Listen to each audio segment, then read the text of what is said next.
How many of you want to win in life? Raise your hands. Now tell me honestly, how many of you sometimes feel that no matter how hard you try, life keeps throwing challenges at you? Isn't it true that we all want success, peace, and happiness, but most of us feel stuck somewhere in between? Winning in life is not about defeating others, it is about defeating your own weaknesses, your own fears, and your own doubts. And today, let me share with you 5 rules, timeless principles that will not just help you win in life, but help you win in a way that your heart remains peaceful, your mind remains calm, and your soul feels fulfilled. You see, the world teaches us how to compete, how to run faster, how to climb higher. But what the world doesn't teach us enough is how to stay grounded while flying, how to remain humble while winning, and how to keep your inner joy alive while achieving. Because what's the point of winning if in the end you lose yourself? These 5 rules are not just strategies. They are truths that can shape the way you live, the way you relate to others, and the way you walk through every season of life. Winning in life is not first about conquering mountains, climbing corporate ladders, or becoming the best in your field.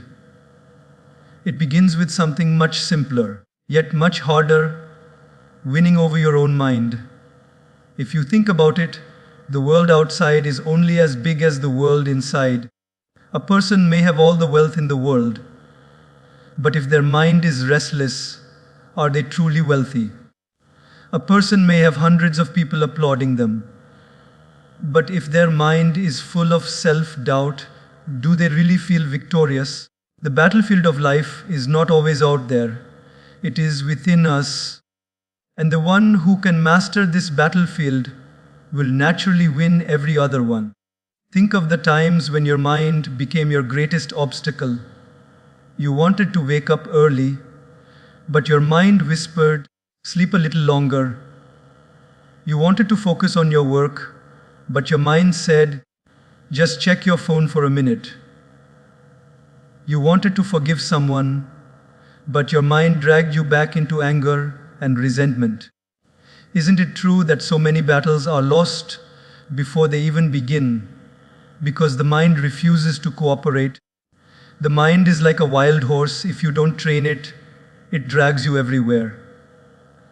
But if you hold the reins, if you guide it, that same horse will take you far with speed and power in the right direction.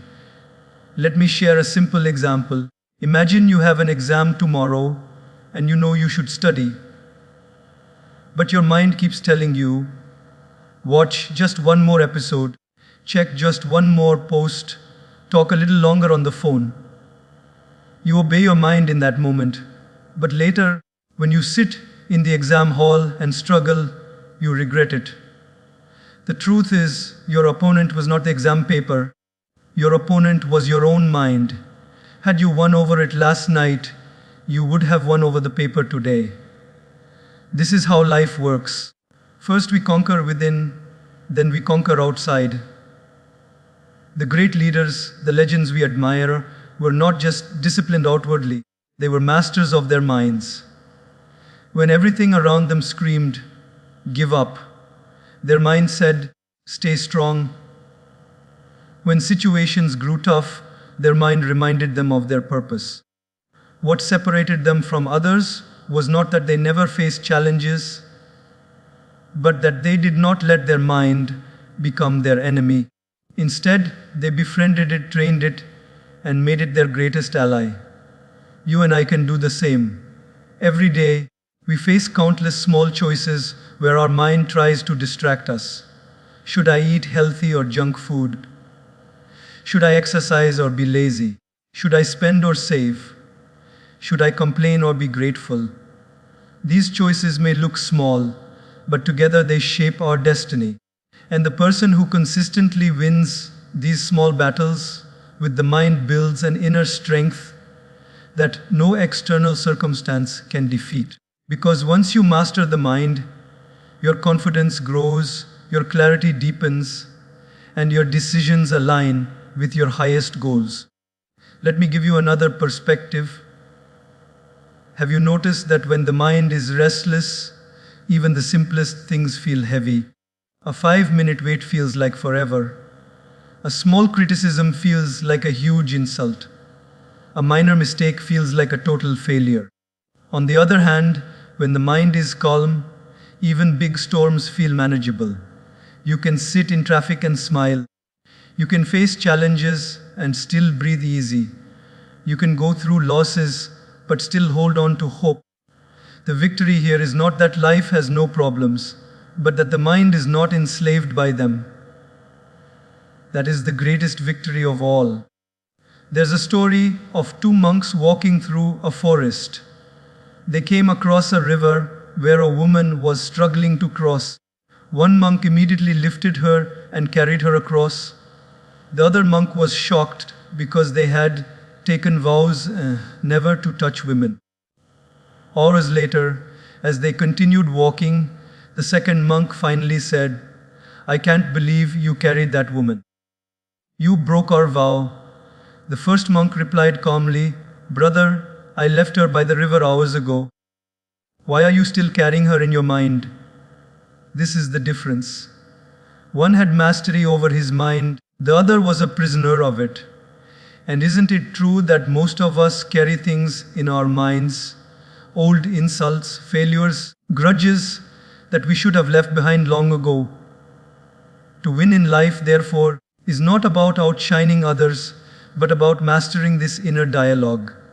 If your mind says, "You can't," you respond, "I will try."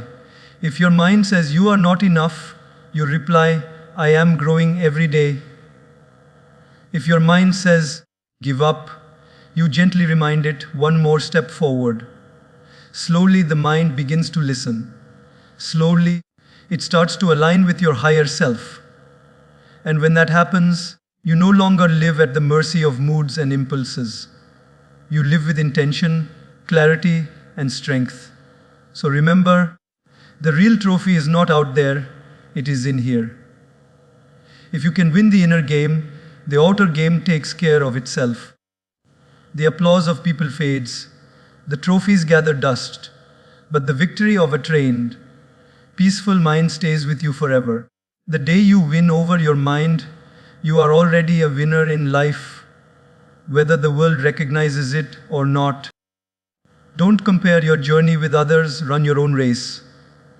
It sounds so simple, but this is one of the deepest truths that most of us forget in our daily lives. From the moment we open our eyes in the morning, we are flooded with images and updates of other people's lives. You scroll through your phone and see someone buying a new car, someone traveling to a country you've never been, someone posting their perfect looking family photo, and instantly your mind whispers, "Look at them, they are doing better than you." And that is how the seed of comparison begins. The tragedy is, we start measuring our worth by someone else's highlight reel, forgetting that what we see is never the full story. Everyone is fighting battles that the world does not see. Everyone has scars behind their smiles. But the moment you compare, you lose sight of your own journey and weaken the energy that should be invested in your own growth. Think about a marathon. Each runner has their own pace, their own stamina, their own strength. The one who tries to copy another runner will exhaust themselves or lose their rhythm. The true champion is not the one who beats others to the finish line, but the one who stays consistent with their own rhythm and gives their best till the end. Life is exactly like that. The finish line is not the same for everyone, and neither is the path. Some start fast, some start slow, some get ahead early, some shine later, but each journey is valid. The moment you begin to compare, you lose focus on your lane and stumble over obstacles that were never yours in the first place. Daily life shows us how dangerous this comparison can be. A student compares their grades to their friends and begins to feel worthless, not realizing that their real gift may be in creativity, in leadership, in problem solving, something that cannot be measured by the same test paper. A young professional compares their first job with their peers' salaries and feels like a failure, forgetting that their path may open doors in a direction that leads to far greater fulfillment. A parent compares their child's achievements to the neighbor's child and places unnecessary pressure, forgetting that every child blossoms in their own season. This endless race of comparison only leaves us exhausted, ungrateful, and disconnected from who we really are. The truth is, comparison blinds us. When we look at others too much, we stop seeing what we already have. If you're always watching your neighbor's garden, you forget to water your own. You may admire someone's roses, but you don't see the thorns they struggle with. You may admire someone's fruit tree, but you don't see the years of care and storms they endure to make it grow. Every life has its beauty and its burden. If you only look at the beauty of others and forget the burdens they carry, you will always feel small. But if you turn your attention inward and nurture your own soil, your own flowers will bloom in time, and they will be unique, unlike anyone else's. One of the greatest tragedies of our age is that we measure happiness by comparison. You might feel happy with your phone until you see someone with a newer one. You may love your home until you see a bigger one. You may be proud of your progress until you see someone ahead of you. And suddenly, joy disappears, not because you lost anything, but because you shifted your gaze. Joy is stolen the moment you compare. On the other hand, peace comes the moment you accept, this is my lane, this is my pace, this is my race. Remember, the race of life is not about speed but direction. Some people may move faster but end up nowhere meaningful. Others may walk slower but reach a place of deep fulfillment. Imagine climbing a ladder quickly, only to realize it was leaning against the wrong wall. What's the use of winning someone else's race if you lose your own soul? True success is not about being ahead of others. It is about being aligned with yourself, your values, and your purpose. There's a story of two pots, one perfect and the other cracked. Every day, the farmer carried them to the river. The perfect pot delivered all its water, while the cracked one lost half along the way. The cracked pot felt ashamed and compared itself constantly, saying, "I am useless, unlike my perfect brother." But one day, the farmer pointed out the flowers blooming on one side of the path. "Did you notice?" he said. "I planted seeds on your side of the path because I knew you leaked water. You have watered these flowers every day without even knowing. You think you are less, but you are the reason this path is full of life." That is the beauty of embracing your own race. The crack you carry may be the very reason beauty flows through your journey. So, do not let comparison blind you to your uniqueness. Your story is not supposed to look like theirs. Your timing is not supposed to match theirs.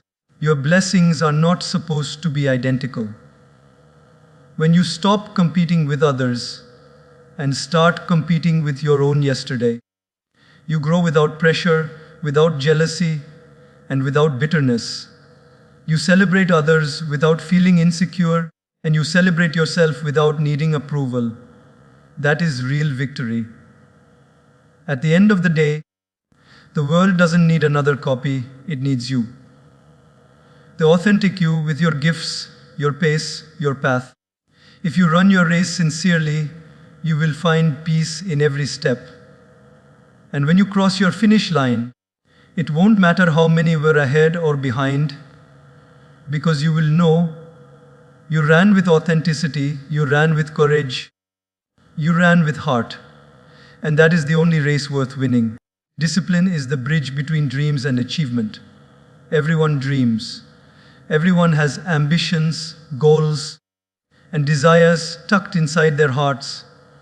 But not everyone reaches them, not because they were incapable, not because destiny was cruel, but because the bridge of discipline was never built.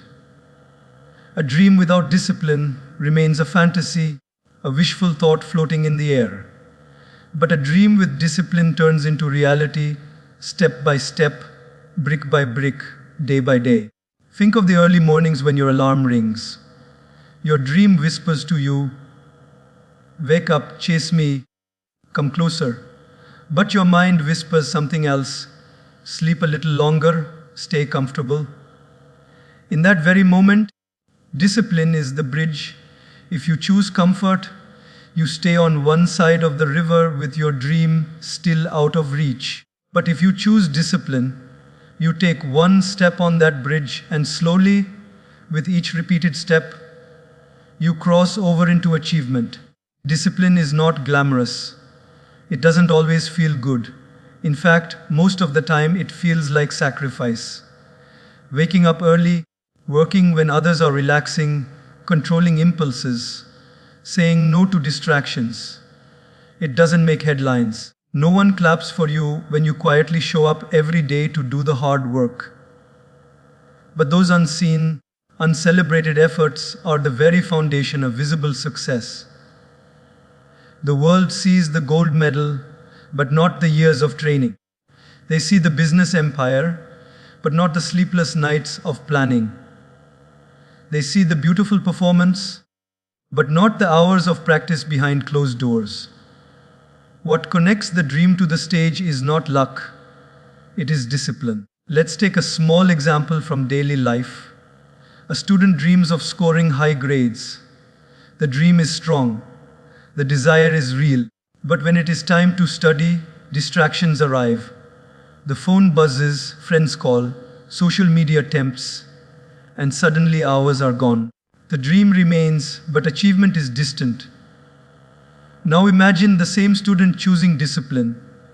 They set aside time, create a study plan, resist distractions, and consistently follow it. Day by day, the bridge is built. When exam day comes, they walk across confidently. The dream of good grades becomes the achievement of success, not because of magic, but because discipline carried them through. Even in the smallest routines, discipline shapes us. Think of fitness. Everyone dreams of being healthy, fit, and energetic. But dreams don't build muscles. Discipline does.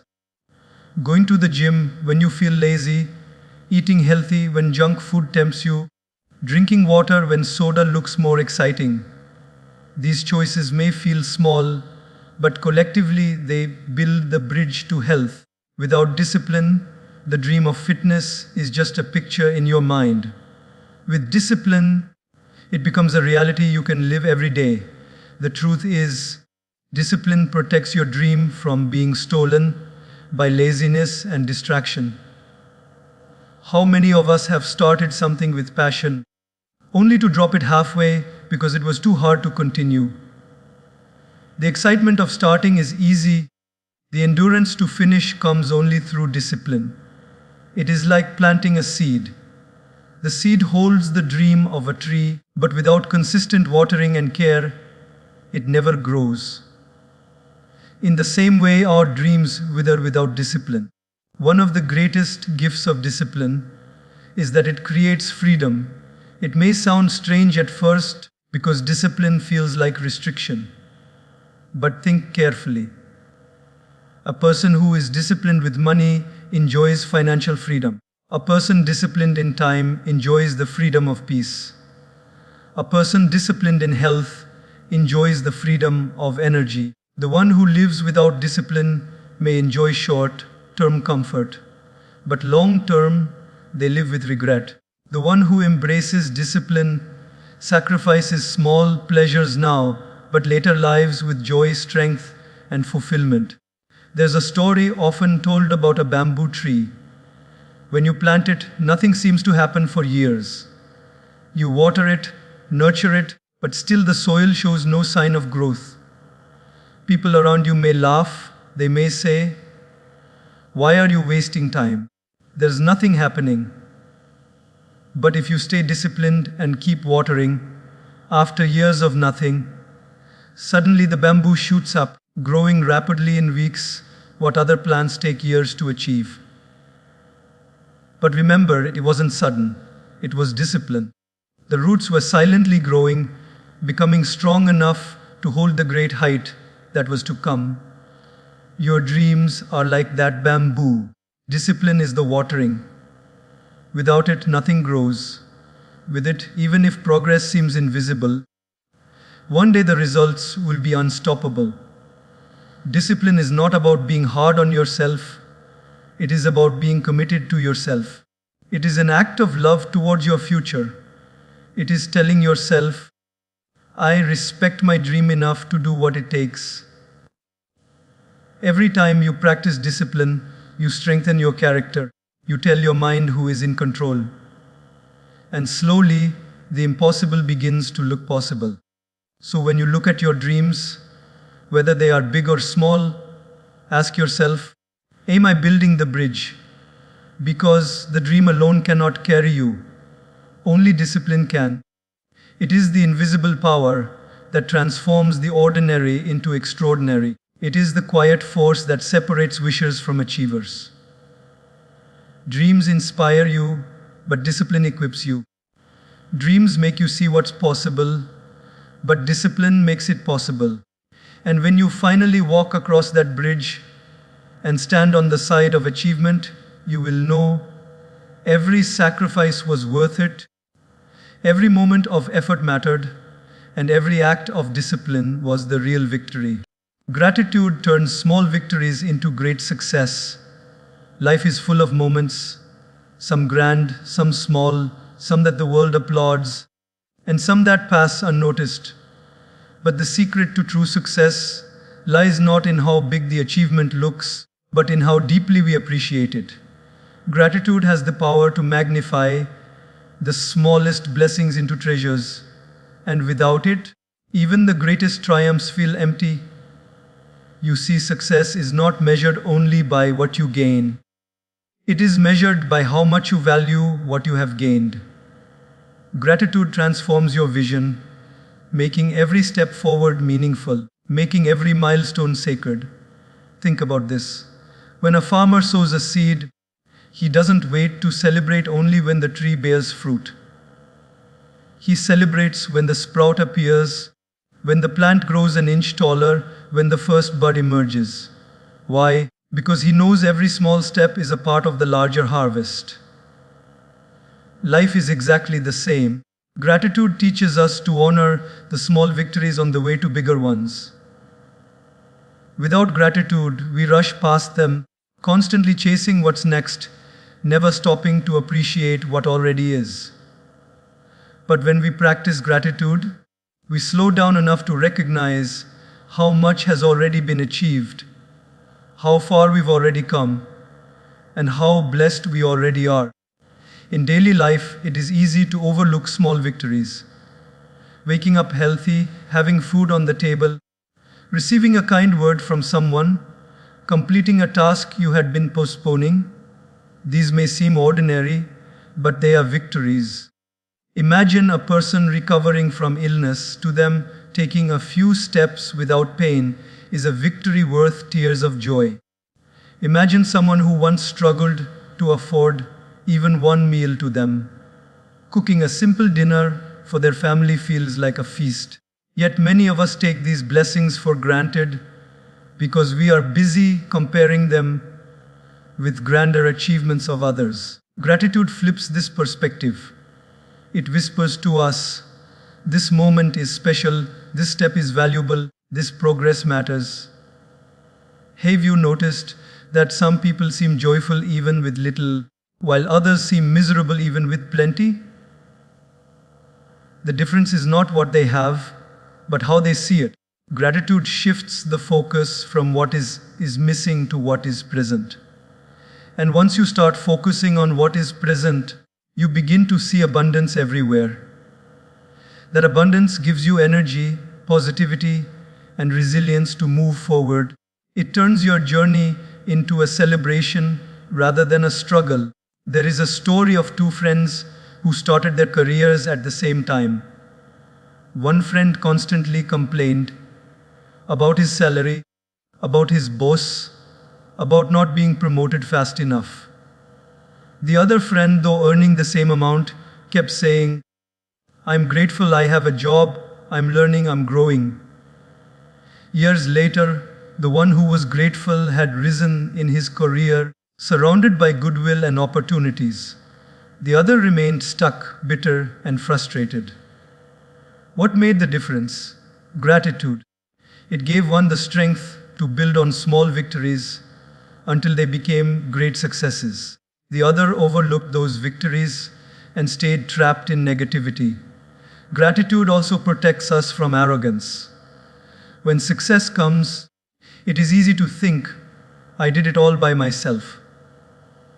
But gratitude reminds us of the teachers who guided us, the friends who supported us, the circumstances that favored us, and the unseen hand of the divine that opened doors we couldn't have opened on our own. This humility not only keeps us grounded, but also makes us more likable, more approachable, and more trustworthy. Success without gratitude can isolate us. Success with gratitude connects us. Even science shows us the power of gratitude. People who practice it regularly sleep better, stress less, and live happier lives. Why? Because gratitude rewires the mind to focus on the positive. Instead of being weighed down by what you lack, you are uplifted by what you already have. And when you are uplifted, you naturally attract more opportunities, more blessings, and more reasons to be grateful. Gratitude is not passive, it is a magnet for success. Think of a child who takes their first steps. The parents don't wait for the child to run a marathon before celebrating. They clap, cheer, and shower love on those tiny wobbly steps. That encouragement gives the child the confidence to keep walking. Gratitude works the same way in our lives. When you appreciate the little wins, you encourage yourself to keep going. That encouragement builds momentum, and momentum leads to great success. Without gratitude, you dismiss your progress and lose motivation. With gratitude, you build confidence and resilience, one small step at a time. Even in times of struggle, gratitude is powerful. It does not mean ignoring pain or pretending everything is perfect. It means finding the blessing hidden in the storm. Perhaps the failure taught you a lesson. Perhaps the delay saved you from a wrong path. Perhaps the loss created space for something better. Gratitude turns wounds into wisdom, losses into lessons, and delays into direction. And when you carry this attitude, even your struggles become part of your success. So, what is the measure of a great life? It is not only in how much you have achieved, but in how much you have cherished. You may reach the peak of a mountain, but if you never enjoyed the climb, what was the point? Gratitude makes the climb worthwhile. It makes every breath, every step, every stumble meaningful. It allows you to look at your life and say, "I may not have everything I want yet, but I have enough to be grateful, enough to be joyful, enough to keep going." At the end of the day, gratitude is the crown that turns ordinary living into extraordinary life. It turns small victories, like finishing a task, learning a new skill, or receiving a kind gesture, into moments of fulfillment. And when you add up those moments, you realize that you have been successful all along, not only when you reached the big milestones, but in every small win that gratitude transformed into greatness. That is the secret. Success without gratitude is incomplete. Success with gratitude is eternal. Patience is the master key. Nothing truly great happens overnight. In today's world, where everything is available instantly, food delivered in minutes, messages reaching across continents in seconds, entertainment streaming at the touch of a button, we often forget that the most valuable things in life still follow the law of time. You cannot plant a seed today and expect a tree tomorrow. You cannot meet someone today and expect to have the depth of a lifelong bond the next morning. You cannot take the first step in your career and expect to be at the top within days. Greatness requires patience, and patience is not just waiting, it is waiting with trust, waiting with calmness, and waiting with faith that what is meant to blossom will blossom in its right season. Think of a sculptor working on a block of marble. To the outside eye, it looks like random hammering and chiseling. Nothing grand appears instantly. But the sculptor knows that each strike is removing what is unnecessary, slowly revealing the masterpiece within. If the sculptor were impatient and tried to rush the process, the marble would crack and the beauty would be lost. In the same way, life chisels us with experiences. Failures, delays, struggles, all of them are strokes of the chisel shaping us into who we are meant to be. If we become impatient, we resist the process, we try to rush, and in doing so, we risk breaking ourselves before the masterpiece is revealed. Everyday life offers us countless reminders of this truth. A student preparing for exams cannot master the syllabus in one night of frantic study. It takes weeks, sometimes months, of steady preparation. A person trying to grow healthy cannot see results after one day at the gym or one meal of salad. It is the quiet repetition over weeks and months that transforms the body. A farmer cannot harvest immediately after sowing. He must water, weed, protect, and most importantly, wait. This waiting is not passive, it is active patience, filled with effort and trust. One of the greatest challenges of our age is that people confuse speed with success. They think the faster something happens, the more successful it is. But ask yourself, does a fruit ripened artificially taste the same as one ripened naturally under the sun? Does a rushed friendship hold the same depth as one nurtured over years? Does quick money bring the same peace as wealth earned with honesty and effort? No. The beauty of patience is that it allows things to mature, to deepen, to gain authenticity. What grows slowly grows strong. What is rushed often collapses. There is an old story of a king who wanted a garden full of flowering trees. He ordered his gardeners to plant seeds and asked, "When will I see flowers?" The gardener replied, "In a few years." The king grew impatient and demanded faster results, so he ordered a different kind of plant that could bloom quickly. Within weeks, he had flowers, but they withered just as fast.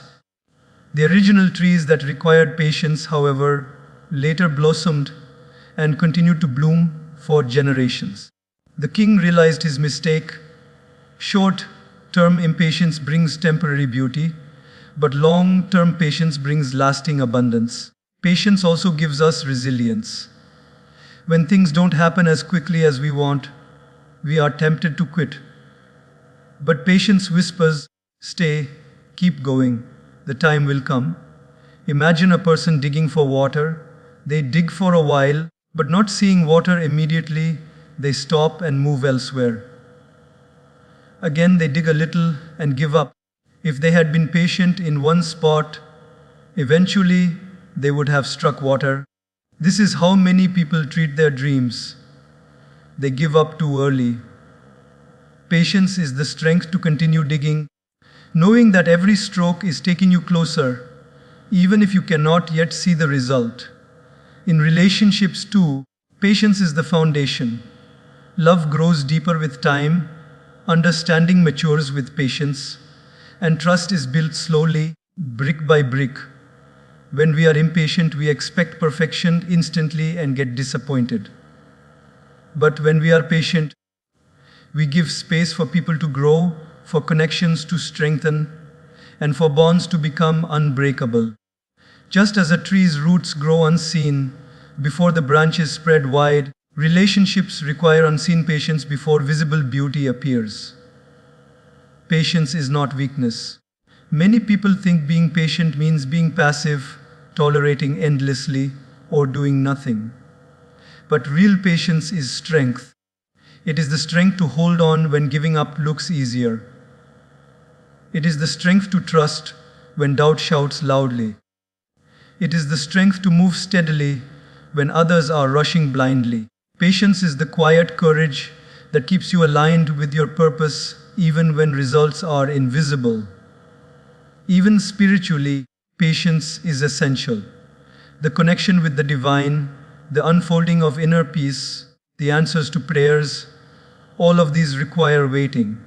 Sometimes life delays not to deny us, but to prepare us. If you receive something too soon, you may not be ready to handle it. Patience ensures that by the time the blessing arrives, you have the maturity, the strength, and the wisdom to receive it fully.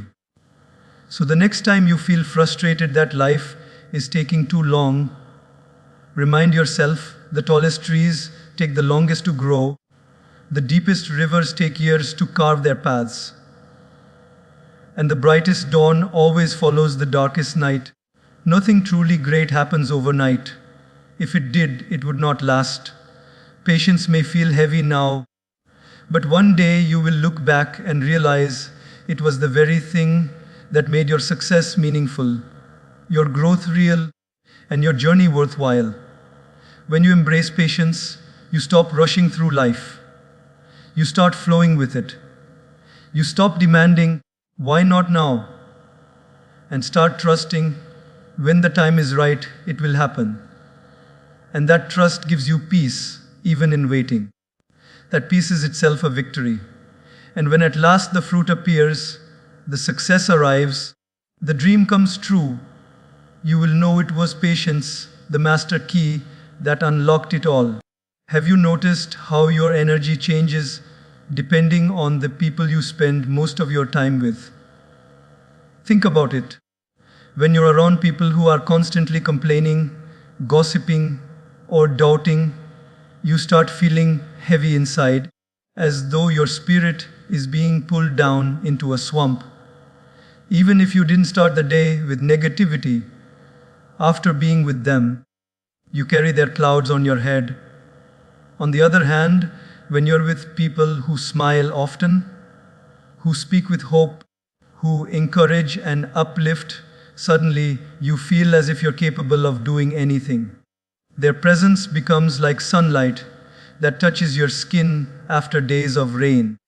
This is why surrounding yourself with uplifting people is one of the most powerful ways to win in life. Because your environment, more than your determination, often shapes your direction.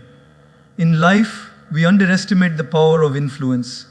If you take pure, clear water and keep adding a drop of ink every day, slowly it will turn dark. The water didn't ask for it, but the ink took over. In the same way, your mind may be clear, your goals may be pure, but if you continuously allow the ink of negativity to drip into your life through conversations, company, or relationships, over time, your inner clarity will fade. That is why one wise soul once said, "Tell me who your friends are, and I will tell you your future." Because the company we keep is not neutral, it is shaping us, inspiring us, or weakening us every single day. Think about your phone for a moment. If you connect it to a weak charger, no matter how long you keep it plugged in, it will either charge very slowly or not at all.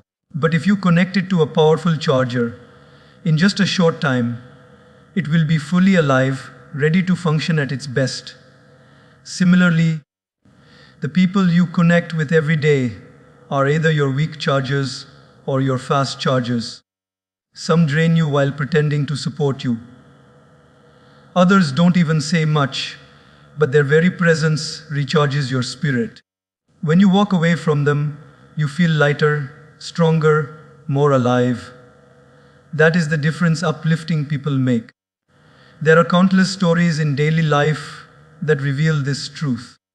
A student once shared how she struggled in her studies because her group of friends always mocked anyone who tried to work hard. Why are you studying so much? Come on, relax, life is meant to be enjoyed, they said.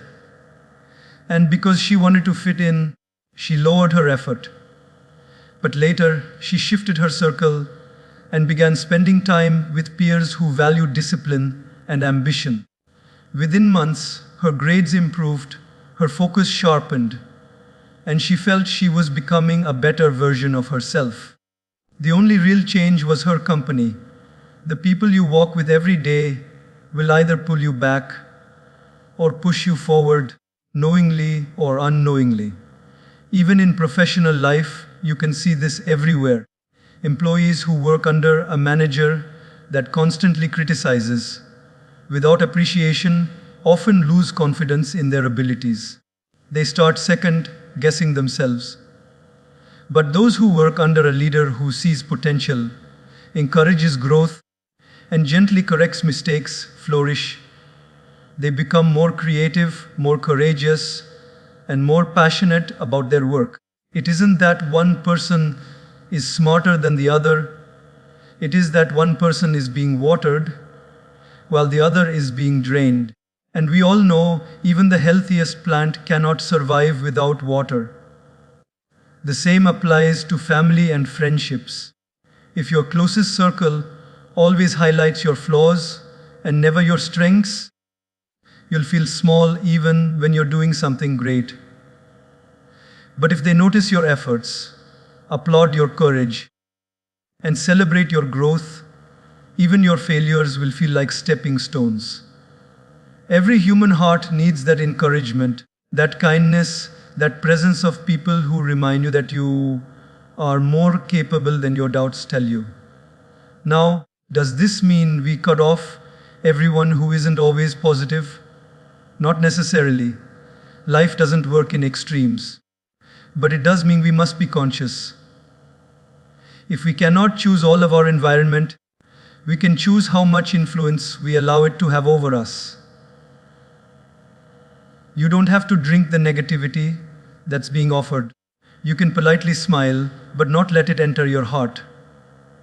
And at the same time, you must actively seek those souls who genuinely uplift you, mentors, friends, spiritual companions, who remind you of your worth and keep you aligned with your higher purpose. One of the most beautiful things about uplifting people is that they don't just give you motivation, they give you perspective. When you fail, they don't say, "See, I told you not to try." Instead, they say, "This was just a lesson. Next time you'll do better." When you're about to give up, they don't laugh at your weakness. Instead, they remind you of your strength. They become mirrors that reflect not your fears, but your potential. And here is the deeper truth. Just as you need uplifting people, others need you to be one too. We cannot always demand sunshine from others while carrying clouds ourselves. If you want a circle of uplifting souls, you must become one yourself. Speak words that build, not break. Encourage dreams instead of mocking them. Celebrate efforts instead of only pointing at results. In doing so, you will not only attract uplifting people but also create a world where more people feel inspired to lift each other higher. Winning in life is not about standing at the top alone.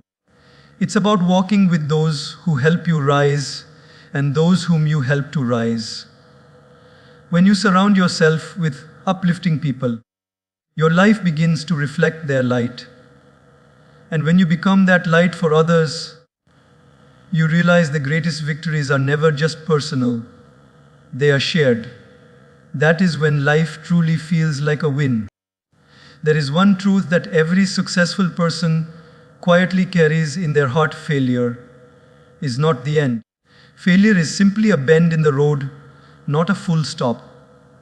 Yet when most of us fail, we immediately feel like our story is over. We feel humiliated, discouraged, and sometimes even shattered.